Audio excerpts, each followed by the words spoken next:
이 제2편이 실제로는 가장 중요한 편이에요. 자, 화폐가 자본으로 전환한다 이런 이야기라고. 그래서 이 보면 알지만은 이 제1편이 상품과 화폐야. 상품과 화폐. 제2편이 지금 이 화폐가 그지? 화폐가 자본으로 지금 전환한다 이런 이야기라고요. 그러니까 실제는 제1편이라 하는 것은 이 자본으로 전환하기 2편을 위한 하나의 서장이다. 인트로덕션이라고 보면 된다고. 이 화폐가 자본으로 이제 전환을 하니까 화폐가 어떻게 나왔는지 발생했느냐에 대한 이야기가 1편까지 나왔다. 이렇게 생각하면 되고, 또 하나가 있다고. 이게 이제 굉장히 의미가 있는 것인데, 제1편에 있는 상품과 화폐, 이거는 사실은 자본주의 경제에서도 상품이고 화폐가 있고, 자본주의 경제에 와서 비로소 이 상품 생산이라는 것이 경제 전체를 지배를 하게 돼요. 내가 그거는 좀 이따 이야기하지만. 근데 자본주의 경제 아닌 그 전에도 상품하고 화폐는 있었다 이런 이야기라고. 그 전에도 상품하고 화폐가 있었어요. 상품 생산을 했다 이 말이야. 그 전에 상품 생산을 했다는 것이 이 막스는 이거를 단순 상품 생산 이렇게 이야기하고, 거기는 상품 생산이 두 개가 있다고. 단순 상품 생산이라고 하는 게 있고, 그 다음에 자본주의적 상품 생산이라는 게 있고, 그 여기로 가면 이제 지금 자본으로 되기 때문에 이제 자본주의로 들어오는 거라고요. 그 전에 상품하고 화폐가 있었기 때문에 꼭 자본주의적인 내용을 안 넣더라도 상품 화폐에 대한 설명이 된다 이런 이야기라고요. 그렇다고 생각을 해야 돼요.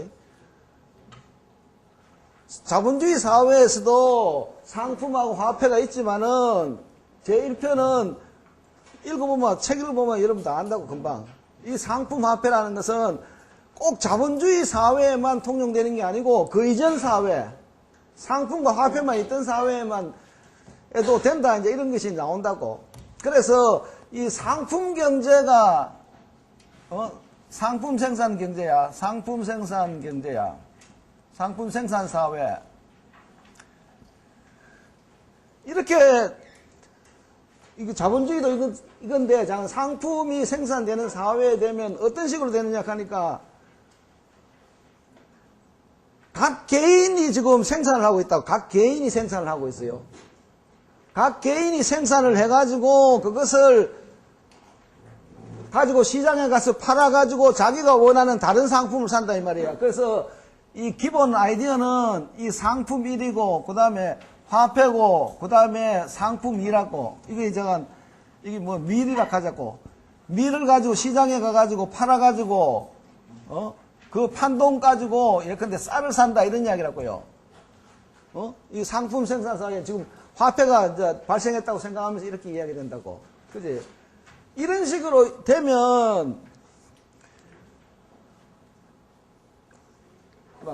이 쌀이 얼마나 팔릴 것이고 밀이 얼마나 팔릴 것이고 이게 그 사회에 이런 사회가 있을 거 아니에요. 이런 사회에 사람이 상당히 있을 때 어떤 사람은 밀을 팔고 어떤 사람은 쌀을 팔고 이렇게 돼 있는데 그 사람들 간에 사회적인 분업이 일어나야 될 거 아니에요. 그지? 사회적인 분업이 일어나가지고 얼마만큼은 밀이 생산되고 얼마만큼은 쌀이 생산되고 이렇게 돼야 된다 이 말이야.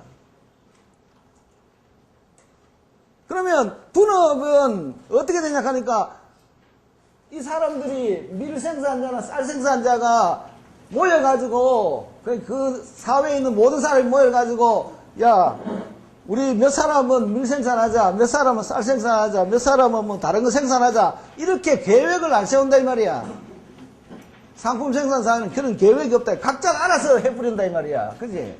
그렇기 때문에 어떤 경우에는 밀이 너무 많이 생산돼 가지고 썩어 없어지고 어떤 때는 쌀이 부족하고 이런 식으로 막 일어난다 이런 이야기라고요.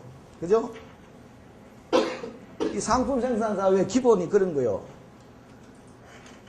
그래서 지금 이렇게 된다고. 여기서 밀 생산은, 원래 이 생산은 기본은 노동이잖아, 노동. 노동하는 사람들 아니야. 그지? 이 노동하는 사람들은 개인들이야, 지금. 노동하는 개인들이야. 노동하는 개인들 사이의 관계가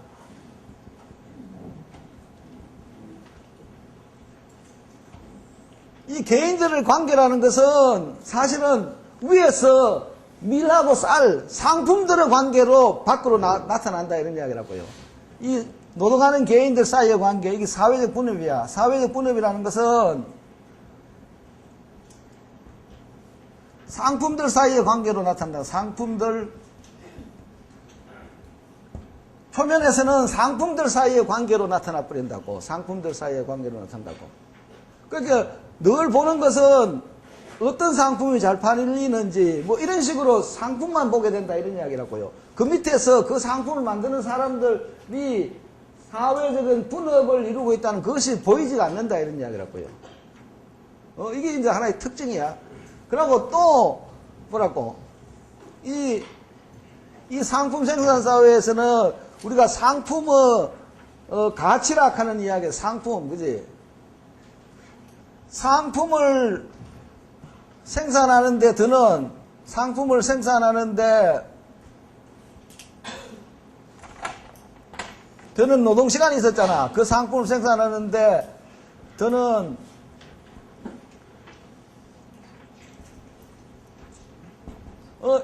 상품을 생산하는 드는 노동시간 그것이 말이야. 실제로는 상품 세계에 올라가서는 이게 상품의 가치가 돼버리잖아. 그지? 상품의 가치라는 개념으로 나타난다고.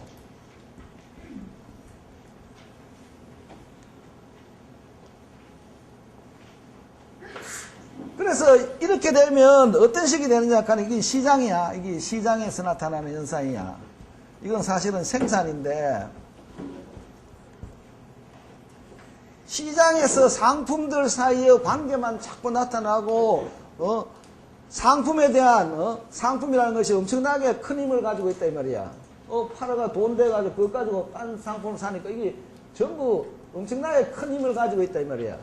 그래서 나중에 가면 이게 막스도 하지만은 이게 피티시즘이라고 물신숭배라 하는 물건을 하나님으로 믿는 그런 사상이 나온다. 물신숭배라고. 여기서 상품이 이 사회를 지배해가지고 상품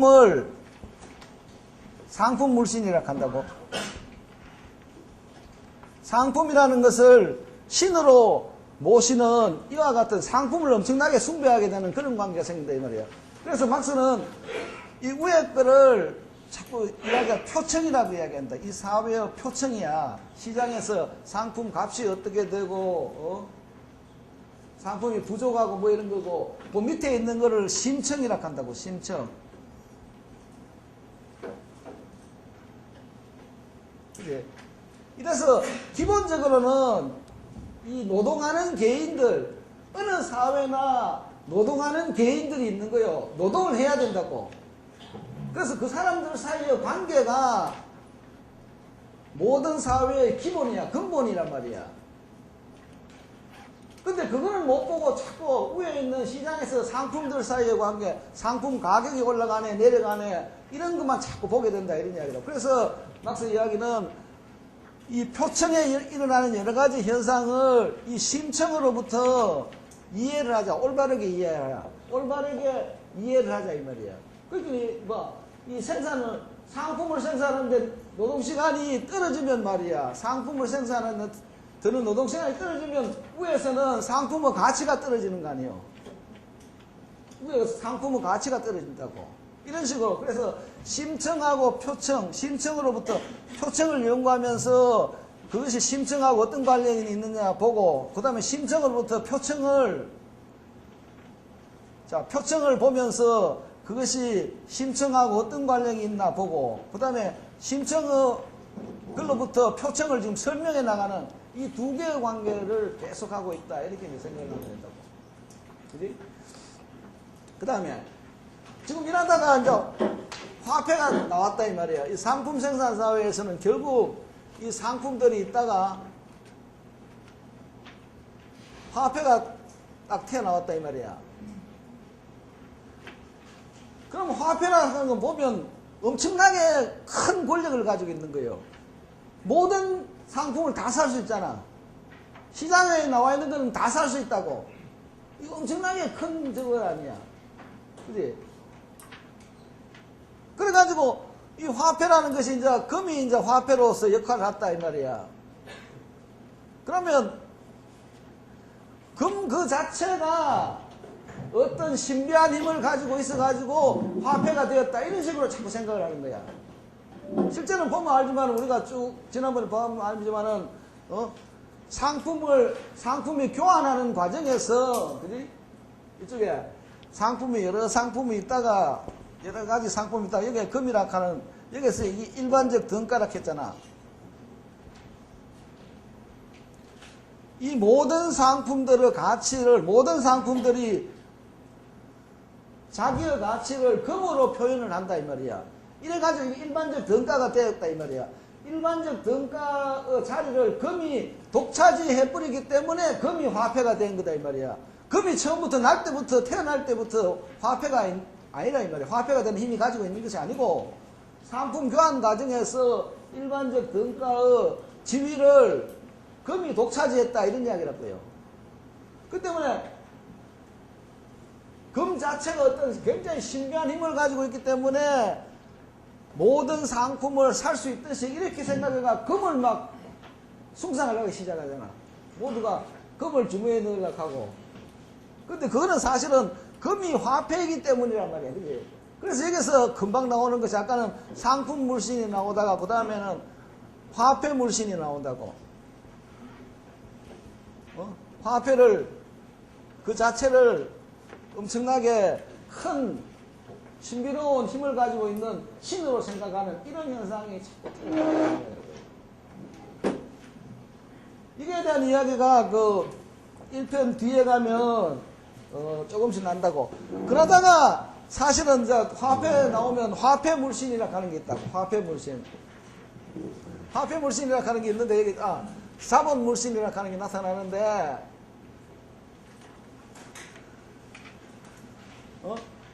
돈을 말이야. 돈을 은행에다가 맡기니까 이자를 준다 이 말이야.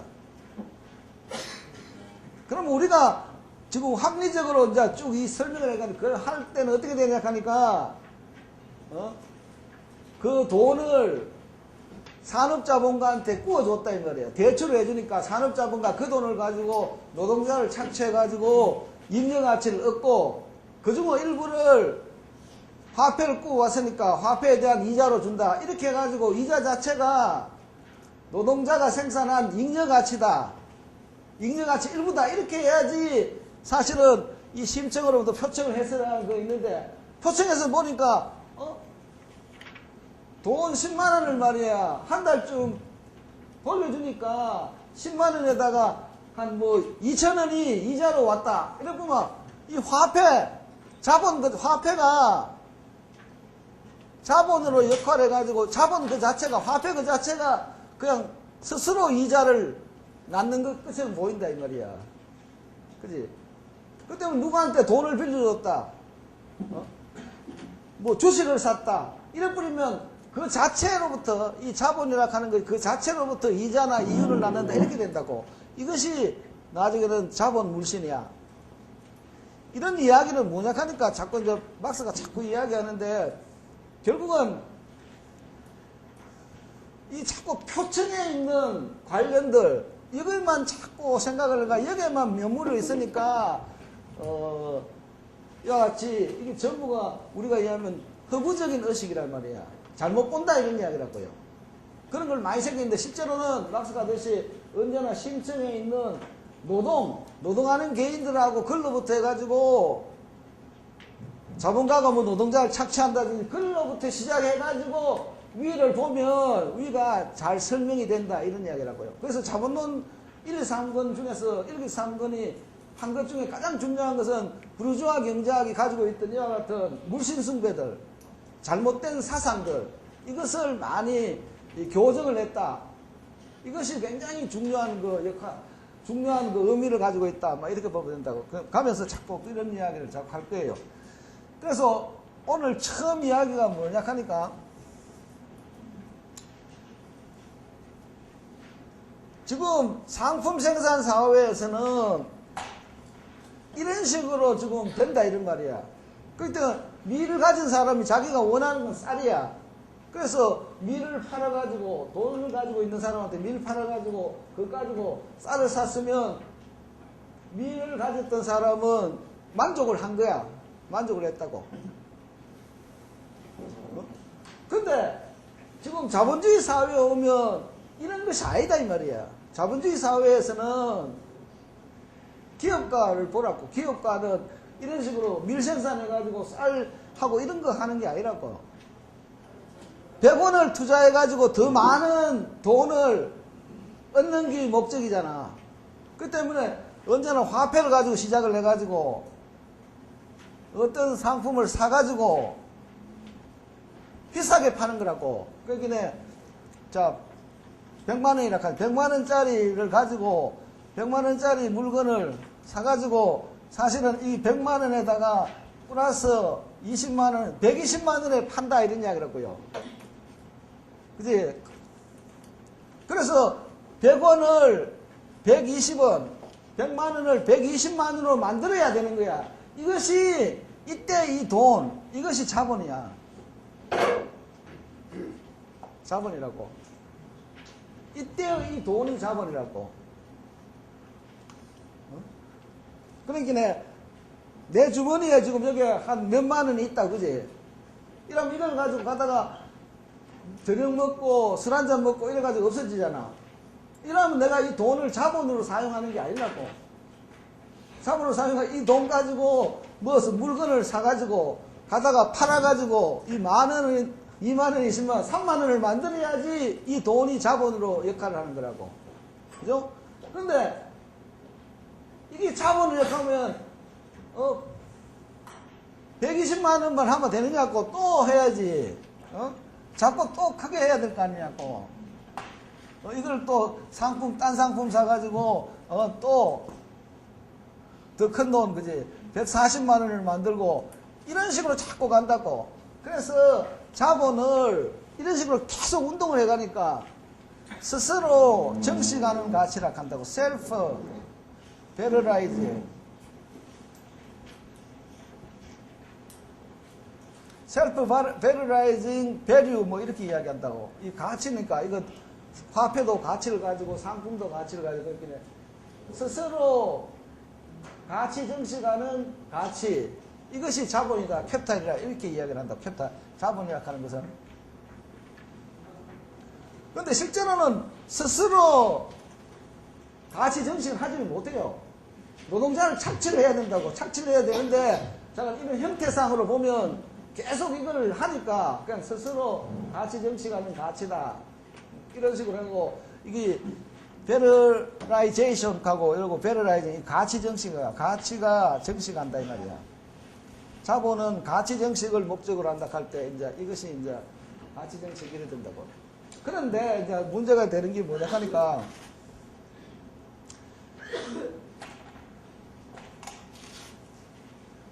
그래서 처음 이제 막스가 잉여 가치란 말을 나올 때 이렇게 이야기한다고. 100원이 120원이 될 때 이 20원을 잉여 가치라 한다고. 잉여 가치. 지금 잉여 가치가 실체는 지금 이야기를 하지 않고 서플러스 배류. 이게 나중에 보면 이제 이윤의 원천이고 이자의 원천이고 상업 이윤의 원천이고 지대의 원천이고 다 되는데 제가 이게 잉여 가치라고 이렇게 처음 말을 이렇게 했다고. 그래서 이거 M 프라임 이거를 이게 원금이고 그 다음에 스몰 해가지고 이것이 잉여 가치라고 이렇게 이제 표현을 했다 이 말이야. 근데 이제 문제가 되는 것이 지금 이렇게 해가지고 잉여 가치가 20이 나오느냐 안 나오느냐 이제 이런 문제가 금방 나온다 이 말이야. 자, 100원을 가지고 100원짜리 물건을 사가지고 팔 때 120원에 팔았다 이래 된다 이 말이야. 이제 한 사람을 보자고 내가 그랬다 이래도 내가 100원짜리 100원을 가지고 100원짜리 물건 하나 사가지고 120원을 받았다. 이래 보면 실제로는 내가 팔 때 그랬다 하면 내가 이 사람한테 살 때도 이 사람이 내한테 120원 내라고 이렇게 할 수 있잖아. 똑같이 봐야 되니까. 그지? 그 때문에 사실은 내가 100원짜리를 120원에 팔았으면 누가 내한테 100원짜리를 120원에 또 팔 거란 말이야. 그럼 나는 이쪽 한쪽에서는 이익이 보지만은 잉여가치를 얻지만 다른 쪽에서는 잉여가치를 또 잃어버린단 말이야. 손해를 본다 이 말이야. 그 때문에 내 자체도 이렇게 해서는 나오지가 않는다 이런 이야기라고요. 그래서 지금 막스가 이 잉여가치가 어디에서 나오는가를 연구하기 위해서 그 잉여가치 학설사라는 세 권이 있다고. 1861년에서 63년 동안 잉여가치 학설사라는 책을 세 권을 썼어요. 그게 뭐냐 하니까 막스 이전의 경제학자들이 이 잉여가치가 어디에서 났다고 생각을 했느냐 이걸 연구를 다 했다고. 그 경제학자가 뭐 한 수백 명이 나와요. 근데 대체로 이런 식으로 했다 이 말이야.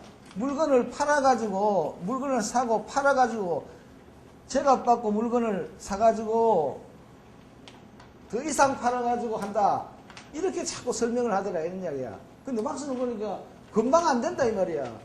내가 100원짜리를 120원에 팔았다 하면 누구도 내한테 살 때 이 사람은 내한테 파는 거 아니에요. 이걸 파는 거. 누가 내한테 팔 때는 분명히 또 100원을 120원으로 팔기 때문에 나는 한쪽에서는 잃고 한쪽에서는 이득 보고 잃고 이래 버리면 제로가 된다 이런 이야기라고요. 그런 이제 이야기를 하면서 이래 가지고는 도저히 이윤이 생기지 않는다. 그래서 나오는 이야기가 유통 부분에서는 이윤이 발생하지 않는다. 이게 이제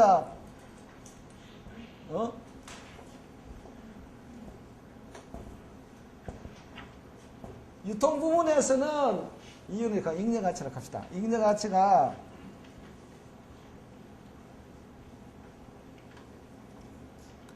발생하지 않는다 하는 이게 엄청나게 큰 그 주제야.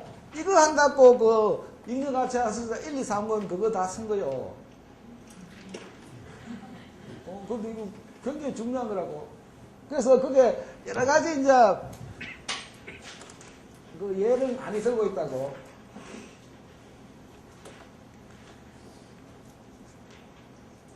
그러니까 이거 지금 이거 좀 저걸 해야 되겠다 또. 그 지금 이야기가 지금 이거는 유통 부문에서나 하는 게 물건을 사고 파는 거예요. 그죠? 상품은 매매 과정이야. 매매 과정. 사고 파는 과정에서는 잉여가치가 발생하지 않는다는 거야. 근데 실제로 이거는 지금 이 가치 100원이고 120원이고 이렇게 이제 봐서 그렇지만은 만약에 이 가치라는 우리가 이 상품은 언제나 그랬잖아요. 상품은 사용가치, 유용하다는 거, 사용가치를 가지고 또 하나는 가치를 가진다 이랬잖아. 가치. 이게 돈으로 나타내는 게 가치잖아요. 그죠? 가치를 가진다 이런데 만약 사용가치의 면에서는 이 교환을 하면 매매 과정에서 사용가치의 면에서는 내가 덕을 볼 수가 있다고요. 왜냐 그러니까 나에게는 별로 소용이 없는 상품을 팔고 소용이 나는 너무 많이 가지고 있다. 내가 밀을 너무 많이 가지고 있어요. 그래서 밀을 팔아가지고 내한테는 굉장히 여기 난 쌀을 샀다 이 말이야. 이러면 내한테는 이 사용가치의 면에서 유용하다는 측면에서 내한테는 덕이 돼요. 덕이 되고 이 쌀을 팔아가지고 이 사람이 뭐를 또 쌀을 팔았기 때문에 돈을 가졌을 거 아니에요. 돈을 가지고 자기가 원하는 걸 또 샀다. 이래버리면 이 사람에게도 유용하다 이러냐. 그래서 사용가치의 면에서는 모두가 교환을 낼 때 교환 시장에다가 상품 시장에서 팔 때 자기에게는 별로 유용하지 않는 상품을 내고 자기가 유용한 상품을 받았기 때문에 사용 가치의 면에서는 모두가 이득을 볼 수가 있다고, 그지?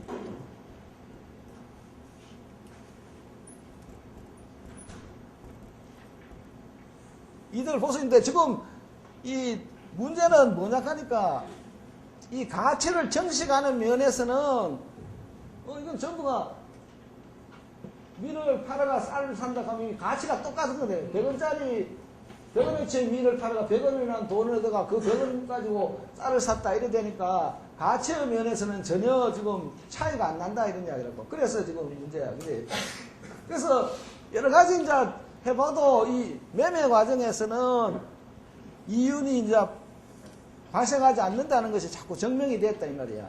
그 예를 들면 뭐 이렇게도 할 수가 있다고. 지금 막스도 이야기들 하는데 어떤 사람이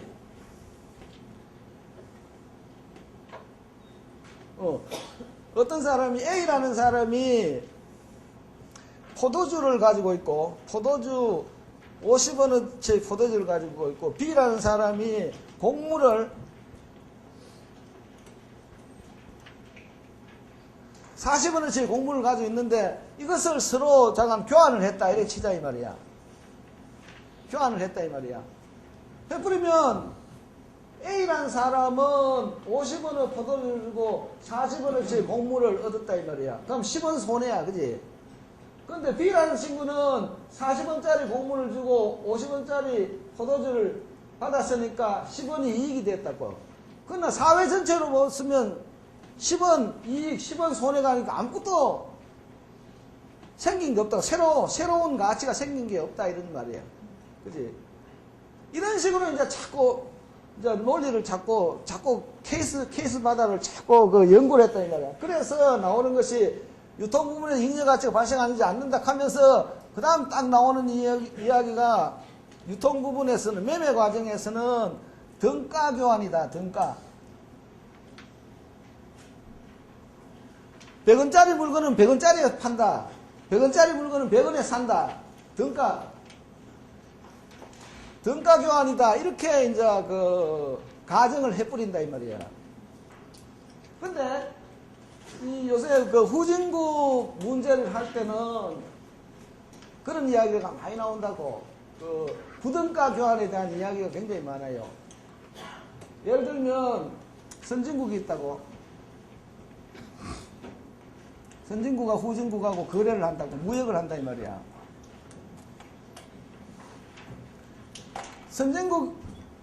후진국에서 선진국에 팔 때는 주로 석유가 같은 건 광물이야. 광물하고 농산물을 판다 이 말이야. 그리고 선진국은 후진국에 팔 때 주로 공산품을 판다고.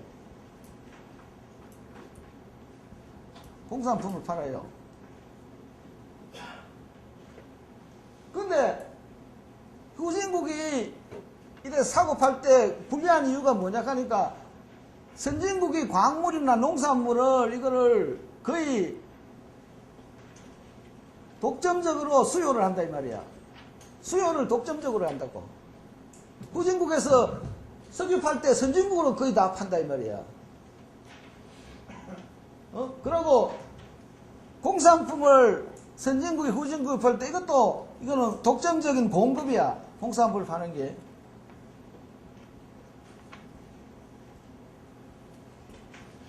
그러니까 선진국은 어떻게 하니까 하니까 후진국으로부터 석유나 무슨 광물이나 농산물을 싸게 살 수가 있다고. 왜냐니까 너가 싸게 안 내면 이제 안 산다 해버리면 이 친구들이 팔 수가 없잖아. 그러니까 싸게 사고 그 다음에 공산품 할 때는 말이야 기계나 뭐 이런 거는 이 공급이 선진국이 독점을 하고 있으면 비싸게 팔고 이렇게 뿐다 이 말이야. 그래서 우리가 이야기하는 거 이런 거를 이 부등가 교환이라고 한다고. 부등가 교환. unequal exchange라고 한다고. unequal exchange. 그래서 후진국의 교육 조건, 이게 이제 교역 조건이라 하는 말이 있다고. 교역 조건이라 하는 게 뭐냐 하니까 수출 가격, 우리 한 번씩 나온다고. 수출 가격하고 수입 가격.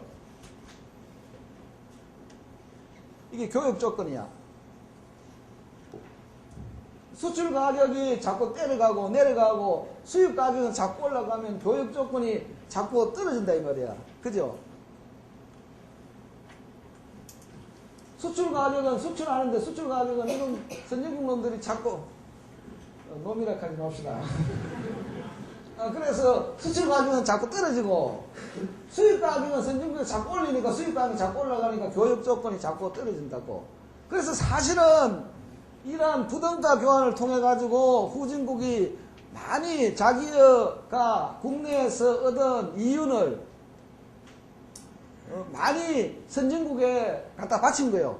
이거는 수탈이라 하는데 수탈을 당했다. 이거는 맞다고. 그래서 옛날에 이 1980년대, 70년대는 그 남아메리카에 있는 프레비시라는 사람이 있는데 그 친구가 후진국이 개발 못하는 거는 이 부동산 교환 때문이다. 이렇게 이야기했다고. 그래서 공정무역하자고 떠들고 그렇게 한 적이 있거든. 근데 이 부동가 교환은 실제로는 잉여 가치가 어디에서 나왔느냐 그에 대한 이야기는 아니에요. 그지? 지금 잉여 가치가 어디에서 나왔는지 이익이 어디에서 이윤이 어디에서 나오는 것이 아니고 그 이윤 나왔는데 후진국에서 이윤 나왔는데 그것이 지금 선진국으로 많이 갖다 바친다 이런 이야기를 했는 거라고요. 그지? 그래서 이렇게 이제 상품을 사고 파는 데는 등가 교환이다. 이퀄 익스체인지다 이 말이야. 제값대로 사고 판다. 이렇게 이제 딱 해놓아 버리면 지금 이 공식이 다른 공식으로 바뀔 수밖에 없다고. 이 공식이 이게 성립이 안 되잖아. 왜냐하니까 지금 이 100원짜리는 100원에 팔려야 되는데 지금 120원에 팔렸다 하니까 이게 말이 안 되는 자느냐고. 그래서 막스가 이 공식이 이 자본의 뭐 보통 자본은 일반 공식이라고 이야기하는 일반 공식은 이와 같이 모순을 가지고 있다. 이래가 자본의 일반 공식은 모순이다. 이렇게 이야기를 했다고. 등가 교환을 하면 이렇게 안 된다고. 그렇기 때문에 이 공식을 등가 교환을 하면서도 잉여 가치가 생길 수 있는 그런 공식으로 바꿔야 돼요. 그 바꾸는 게 뭐가 어떻게 되겠어요? 지금 100원짜리를 샀다 이 말이야. 자본가라 하자고. 자본가가 어떤 물건을 100원짜리라 걔가 샀는데 그것을 자본가의 수중에 있을 동안에 이 100원짜리가 아니고 120원짜리로 만들어야 된다고. 그래가지고 그거를 팔면 120원을 받는 거 아니냐고. 그래서 화폐를 가지고 100원짜리를 100원을 주고 100원짜리 상품을 샀다 이 말이야. 그러다가 자본가의 수중에서 이것이 뭐 프라임이라 하자고. 가격이 정식됐다. 120원짜리가 돼가지고 팔아가지고 이게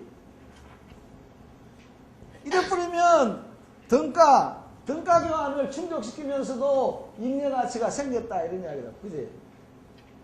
이 자본의 일반 공식에 있어서의 모순은 이런 식으로 이제 해소를 할 수가 있다고. 그럴 때 그러면 이런 상품이 뭐냐? 이제 이게 문제가 될 거 아니야. 이런 상품이 뭐냐? 그래서 처음에 여기서 상품의 가치라는 이야기를 했다. 그지? 가치, 상품의 가치라는 거 있고, 가치의 실체가 뭐냐? 상품 가치의 실체라는 것은 결국, 인간이 지출하는 노동이다, 이 말, 노동. 노동이잖아. 추상적 노동이라 했지만, 자, 인간은 노동이야. 노동이 가치의 실체고, 인간은 노동이 가치를 창조를 하는 거라고요. 인간은 노동이 가치를 창조하는 거야. 새로운 부를 창조하는 거고. 그래서 이 상품을 막스가 노동력이라는 상품이다 이렇게 했는 거야. 노동력. 레이버 파워라고 한다고.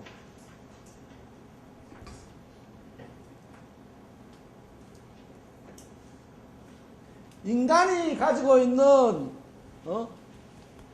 육체적이고 정신적인 힘이 노동력이야, 노동력. 그래서 자본가가 돈을 가지고 100원어치의 노동력을 산 거야. 100원어치의 노동력을 샀다고. 사가지고 노동자로 하여금 노동력을 지출하게 한다. 노동을 시킨다. 이 말이야. 노동이 가치를 만들어내잖아. 그죠? 노동이 가치를 창조한다고. 그 노동으로 하여금 120원어치의 만큼의 가치를 창조하게 했다. 이런 이야기라고요. 그래가지고 그걸 팔아가지고 120원의 돈을 얻었다. 이 말이야. 그러니까 잉여 가치가 20이 생겼다. 이렇게 이제 이야기가 되는 거라고요. 그래서 이제 이 노동력이라는 것이 뭐냐, 이제 이렇게 이제 쭉 질문이 나올 거 아니냐고. 화폐가 자본으로 전환할 때 이 노동력이라는 것이 상품으로 등장을 해야지 화폐가 자본으로 전환이 된다고. 그래서 우리가 첫 시간에 저걸 했잖아요. 첫 시간에 두째 시간 자본의 시초 축적을 했잖아. 어떻게 해서 농촌에 있던 농민들이 자기의 노동력을 팔지 않으면 먹고 살 수 없게 되었느냐, 그 이야기를 했다고. 결국 농촌에 있는 친구들이, 농민들이 농촌에서 쫓겨나와가지고 도시로 와가지고 살아가기 위해서는 자기가 가지고 있는 노동력, 자기가 가지고 있는 정신적인 육체적 힘을 팔기 시작했다며, 자본가에게.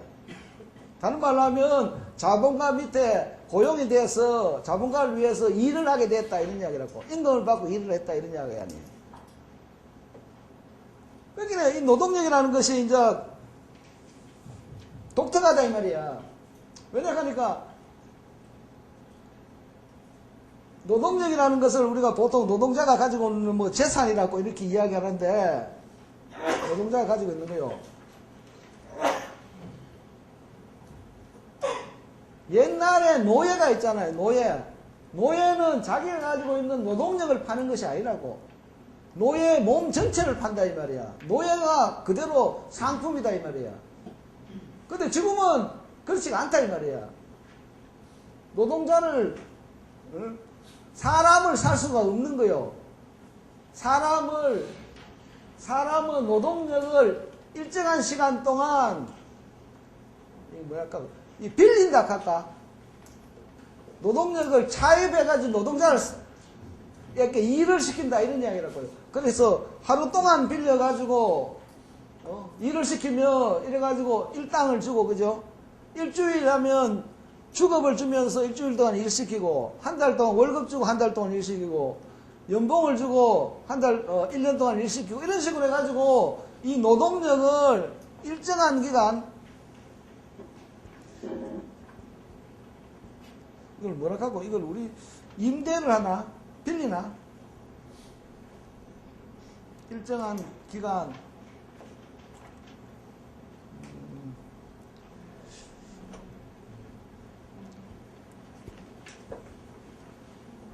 아니, 임대는 빌려주는 거가, 아니, 이건 자본가가 일정한 기간 빌리는 거지. 아니, 임차한다 해야 되나? 노동자로 볼 때는 임대가 맞구나, 그지? 노동자는 자기의 노동력을 일정한 기간 자본가에게 임대한다 이 말이야. 그렇기 때문에 이 노동력의 소유권은 이 친구가 가지고 있는, 노동자가 가지고 있는 거라고. 소유권은 가지고 있다 이 말이야. 그지? 이런 식으로 이제 거래가 된다, 이런 이야기라고요.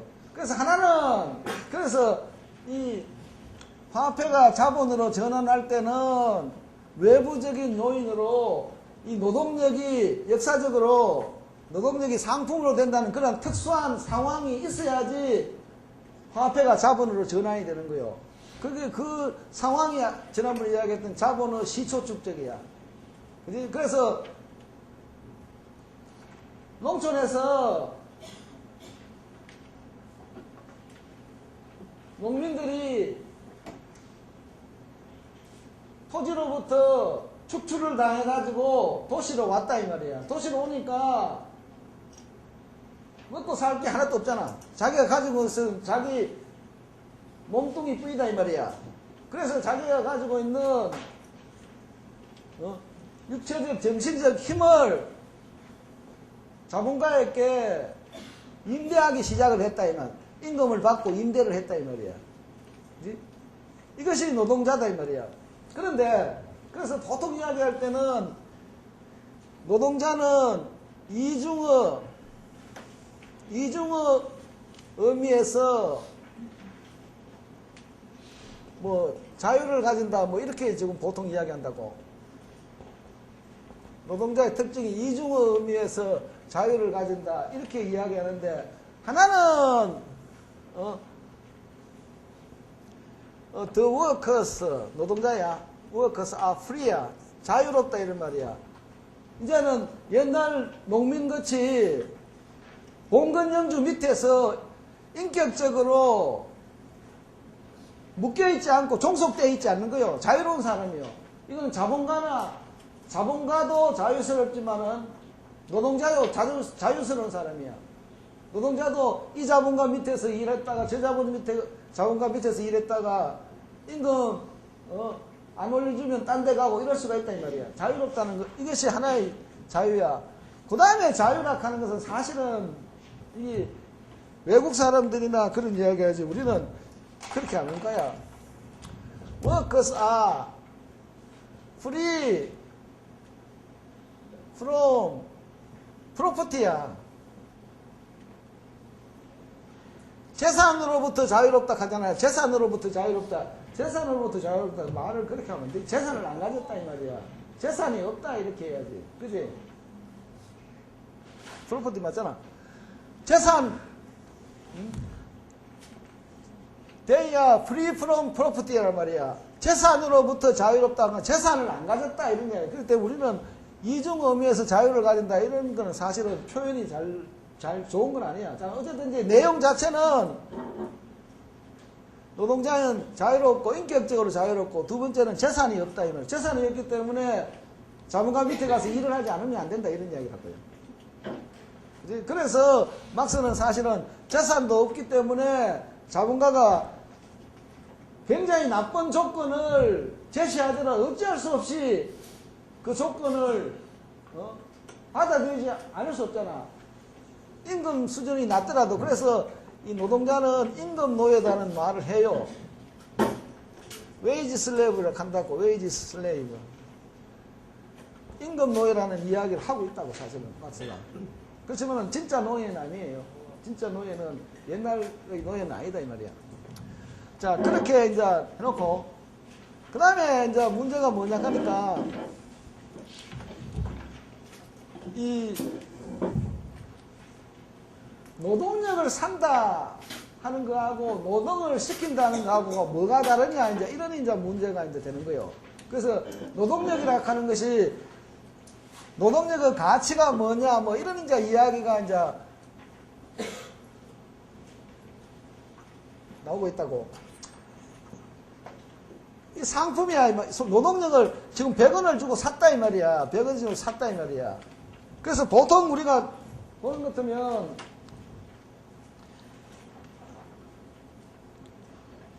노동자가 자본가로부터 임금을 받는다고. 그래서 일당을 받는다. 일당. 일당이 10,000원이라 하자고.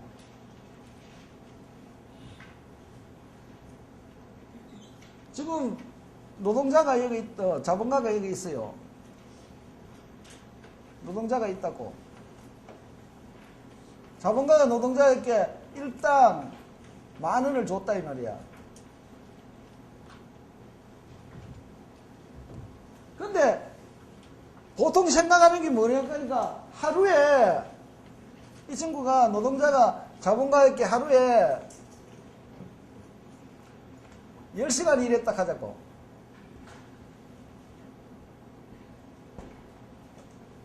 (10시간) 일했다 하자고. 그지?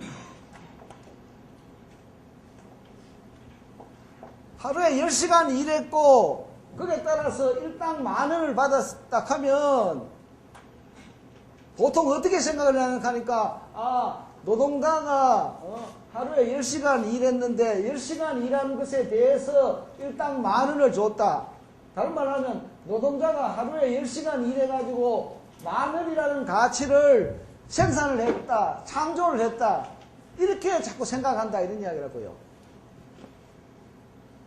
그런데 실제로는 막스가 보기에는 그렇게 생각을 하면 안 된다는 이야기야. 왜냐하니까 지금 일당 10,000원이라 이럴 때는 노동자가 자본가에게 파는 것은 이 노동을 파는 것이 아니고 자기가 가지고 있는 상품을 판다 이런 이야기야. 상품을. 자기가 가지고 있는 상품이 뭐냐 하니까 하루어 노동력이야. 하루어 노동력이란 이게 상품이다 이 말이야. 하루에 노동하는 그런 힘을 팔았다 이런 이야기. 하루어 노동력이라는 상품을 파는 거야. 노동력이 상품이다 이런 이야기라고요. 상품을 팔아가지고 팔면 이제 상품을 팔았으니까 이게 이런 거라고. 예컨대 우리가 그 렌트카 있잖아요. 렌트카. 하루에 차를 하루 동안 빌리는데 돈을 얼마를 주잖아. 그걸 예컨대 10,000원을 줬다 이러자고. 10,000원을 줘버리면 이 자본가가 이거 빌린 사람은 그 차를 빌린 사람은 하루에 1시간을 타든 10시간을 타든 24시간을 타든 기본적으로는 자기 마음이야. 빌린 사람 마음이잖아. 하루에 그 임대료를 차 빌리는 값을 10,000원을 줬기 때문에 사용은 자기 마음대로라고 말이야. 그지? 지금 여기도 사실은 그렇게 지금 적용이 되는 거예요. 하루에 노동력의 값을 줬다 이 말이야. 하루에 그 렌트비를 10,000원을 줬다 이 말이야. 줬으면 자본가는 자기는 10,000원을 줬기 때문에 이 노동자를 하루에 2시간 일시키든 10시간 일을 시키든 24시간 일 시키든 그건 자기의 자유를 갖고 이야기를 할 수가 있다고. 그지? 그거는 원래 이 상품 교환의 법칙이 그런 거라고. 사고 팔고 할 때 그래 되는데, 그러나 이 노동력에 대한 아까 이야기했잖아. 소유권이 노동자가 가지고 있어요. 소유권이. 그 노동자는 이렇게 이야기한다고. 그러면 만약에 하루에 10시간 일을 시켰다. 예컨대 24시간 일을 시켰다. 이러면 이 노동력을 10시간 일 시키는 거 24시간 일 시키는 엄청나게 노동력을 사용을 노동자로 하여금 노동력을 훨씬 더 많게 지출하게 했기 때문에 거기에 대한 대가를 내라 이렇게 요구를 할 수 있다 이 말이야. 그지? 지금 렌트카 할 때는 그냥 자동차는 말도 못하잖아. 말도 못하고 대학도 못하지만은 이 노동자는 대학을 한다 이 말이야. 그러니까 하루의 노동력이라는 이 값을 받았다 이 말이야. 받고 나서 이 노동자가 생각할 때는 이 값은 결국 내가 예를 들면 이렇다고. 이 값을 일당 10,000원을 받고 하루에 노동력을 팔았다. 이렇게 되면 이 노동자가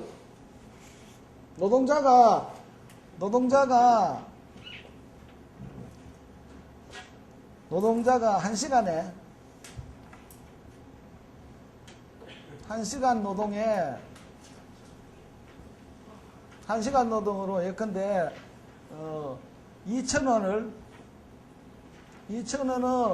가치를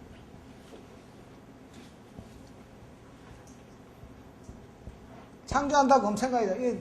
이게 1시간 노동으로 2,000원의 가치를 창조한다는 것은 이렇게 생각을 하면 돼요. 우리 전체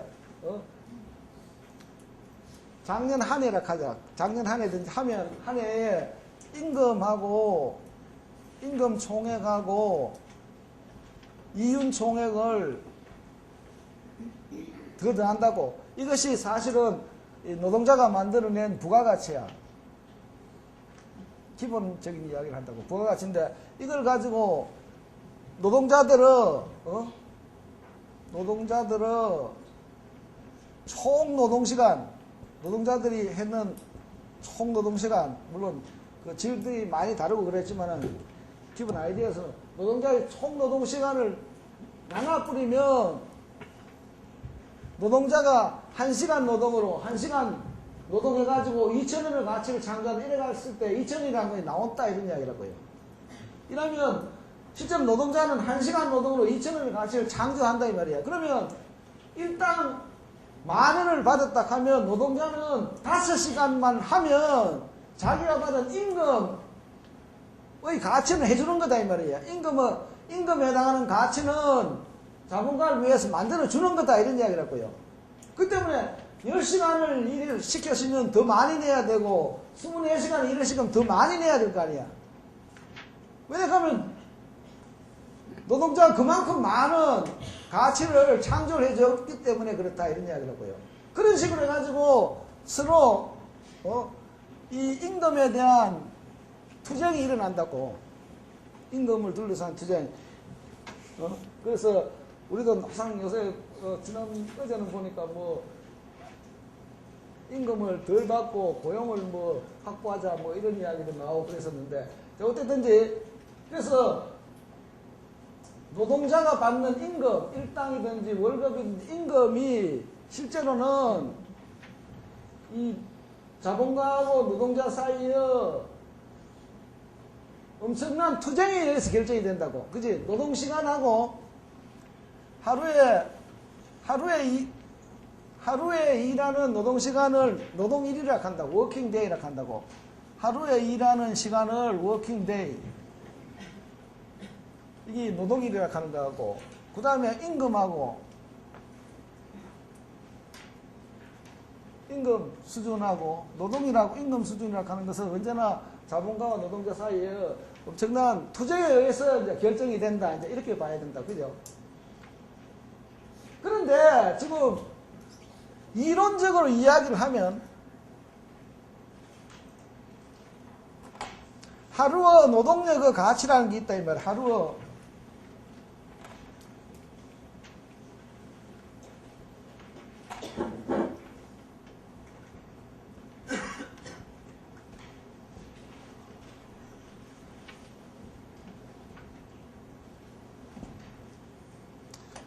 하루의 노동력의 가치라는 것은 사실은 우리가 보통 상품의 가치를 할 때 어떻게 해요? 상품의 가치. 어떤 상품의 가치라는 그 상품을 생산하는 데 드는 사회적으로 필요한 노동시간이라잖아. 그죠? 사회적으로 필요한 노동시간 이렇게 이야기한다. 그러면 이 노동력의 가치라는 것은 결국 노동력을 생산하고 재생산하려고 하면 여기서 필요한 여러 가지 생활수단이 필요하다고. 그지? 여러 가지의 생활수단이 필요하다고.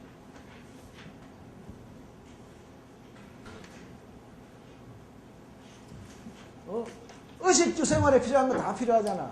의식주 생활에 필요한 거. 그 다음에, 그것도 의식주 생활에 들어가는 거. 뭐, 문화생활도 해야 될 거고, 여러 가지, 그래가지고, 여러 가지 생활 수단이 필요하고, 우리가 보통 생각할 때 일상적인 생활이야, 그지?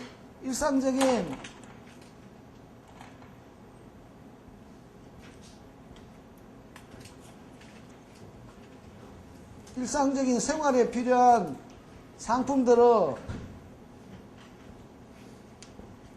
가치다, 이렇게 생각하면 된다고.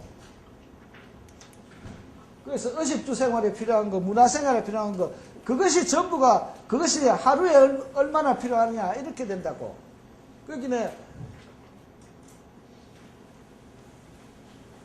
하루의 노동력의 가치라는 것은, 이 노동력의 가치라는 개념이라고 하는 것이 결국 노동자가 정상적으로 생활을 하는데 필요한 여러 가지 상품들을 이 생활수단의 가치니까 이거를 소비를 하면 그 다음날 가서도 오늘과 마찬가지로 일을 한다 이런 이야기라고요. 할 수 있다 이래요. 그래야지 노동력이 재생산돼야지 그 다음날도 일하러 나갈 수 있을 거 아니냐, 그지? 그래서 보통 이 가족 생활비라 하자. 그냥 가족 생활비, 결혼했다고 생각하고 가족 생활비가 이 노동력 가치에 들어가고, 또 이 노동자가 자기가 어떤 업무를 하기 위해서 필요한 지식을 얻는다 이래가지고 여러 가지 공부를 해서 교육비, 그죠? 교육 훈련을 하시면 교육 훈련비가 이 노동력의 가치에 들어간다고요. 그래서 하루의 노동력의 가치라 하는 게 나온다 이 말이야.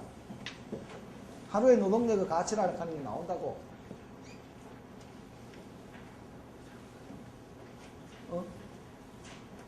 그래서 이 가치를 받아야지 사실은 하루의 노동력의 가치라는 것을 받아야지 노동자는 오늘도 어제와 마찬가지로 일을 하고, 그래서 오늘 나가서 또 일하고 그 다음 그만큼 받아야 또 일하고 이렇게 되어 있다 이런 이야기라고요.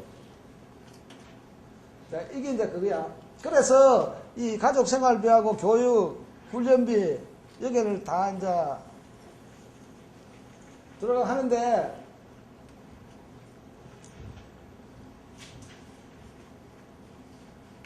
그렇기 때문에 이 하루의 노동력의 가치라는 것은 사실은 나라마다 많이 다를 수가 있어요. 나라마다.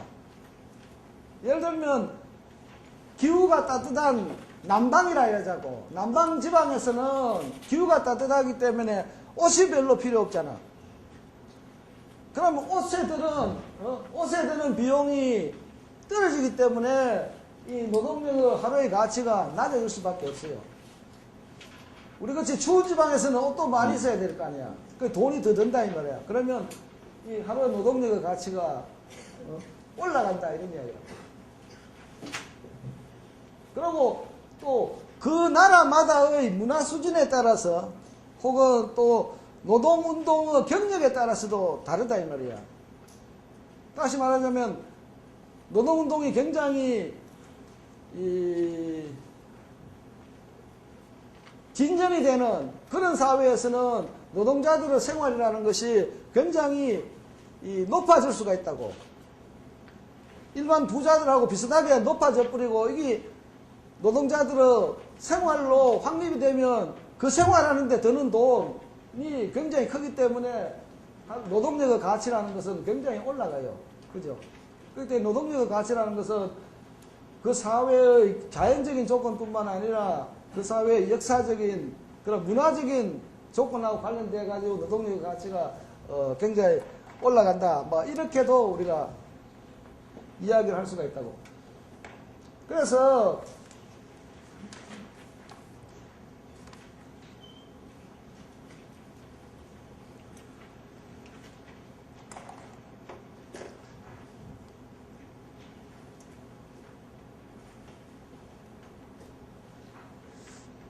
그렇기 때문에 내가 이제 지금 이제 이거는 다른 이야기인데, 우리 보통 이야기할 때 자꾸 각국의 임금 수준을 자꾸 따져가지고, 임금 수준을 따져가지고 어느 나라의 노동자들이 잘 사느냐 이거를 자꾸 비교를 하는 경우가 많은데, 이거는 조금 말이 안 된다는 게, 아까 이야기했잖아요. 기후가 따뜻한 데서는 임금이 낮아도 살 수가 있는 거요. 그 임금 낮다 해가지고 그 나라가 못 산다고 이야기하면 안 된다 이 말이야. 그지? 그 다음에 아까 추운 지방에서는 돈이 많이 들기 때문에 임금을 많이 받아야 돼요. 그러니까 그런 게 있고. 그 다음에 또 있다고. 임금이 이 영국 같은 나라에서는 사실은 기업으로 받는 직접임금, 기업으로 받는 걸 직접임금이라고 한다고.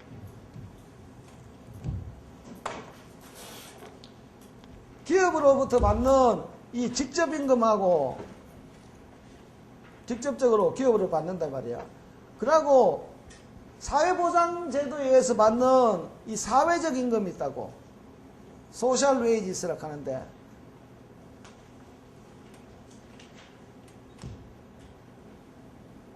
기업으로 받는 직접임금을 가지고 자꾸 영국 노동자들의 임금 수준이 낮다 이러면 안 된다고.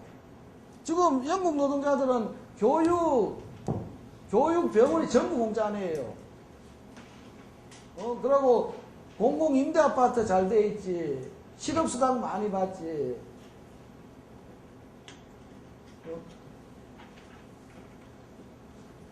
나이 많은 분이었을 때는 노후연금 잘 돼 있지. 그렇기 때문에 사실은 일로 받는 임금이 엄청나게 크다고. 그렇기 때문에 직접 임금이 우리나라 그 노동자보다 작아가지고 영국 노동자보다 한국 노동자가 훨씬 더 잘 산다 이렇게 이야기하는 것은 전혀 말이 안 된다고.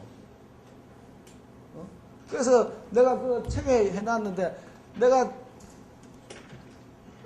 1990년 7월에 내가 저게 중국하고 러시아하고 동구권 이제 이거 현실 사회주의 망한다 이래가지고 쭉 보러 다녔다고. 보러 다녔는데 그게 내가 그 책에 있는데 우리나라 그때 7월인데 우리나라 노동자 전체 한 달 월급이 우리나라 거야 64만 원이었다. 한 달 월급이 64만 원이야. 그런데 중국에 갔더니까 중국 가니까 위안으로 했는데 우리나라 돈으로 하니까 32,000원을 받고 있더라고. 32,000원을 받고 있고 소련에 가니까 이 친구 노동자들이 일반 노동자들이 이거 얼마야? 24,000원이네. 24,000원 이렇게 받고 있더라고.